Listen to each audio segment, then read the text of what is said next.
The story begins on an unremarkable evening, the kind where exhaustion and emptiness seem interchangeable as the narrator returns home. The door closes softly behind them, a familiar sound, yet tonight something feels different. The air has a strange density, a slow, tidal motion as if the walls themselves are breathing. Instinct whispers unease, but it's dismissed. Everything is fine, they assure themselves, just the leftover fatigue of a long day. And yet, there is something else present. Invisible, unannounced. The thing in the room is not a shadow nor a noise. It is the quiet itself, altered and attentive. Small details change. The silence grows denser, stretching between each sound.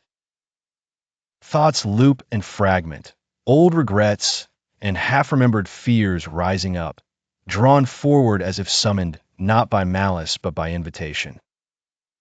Days pass, but the atmosphere within the apartment tightens, like the space has become more compact, yet more cavernous. Shadows stretch perversely when the lights dim, corners distort and seem to linger. Sleep loses its refuge.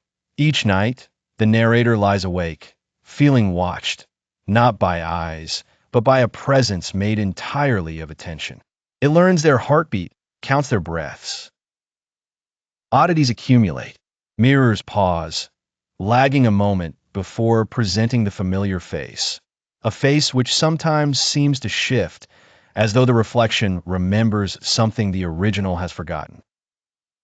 The narrator withdraws into the comforting yet stifling silence, keeping away from friends, ignoring calls.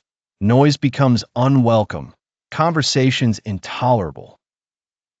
Eventually, desperation bubbles over. One night, the narrator asks aloud, "What do you want from me?" The answer arrives with a cascade of cold and a fade in the lights, not from the room, but from within their own mind. "I want what you don't use." A warning ripples out through the story's final moments.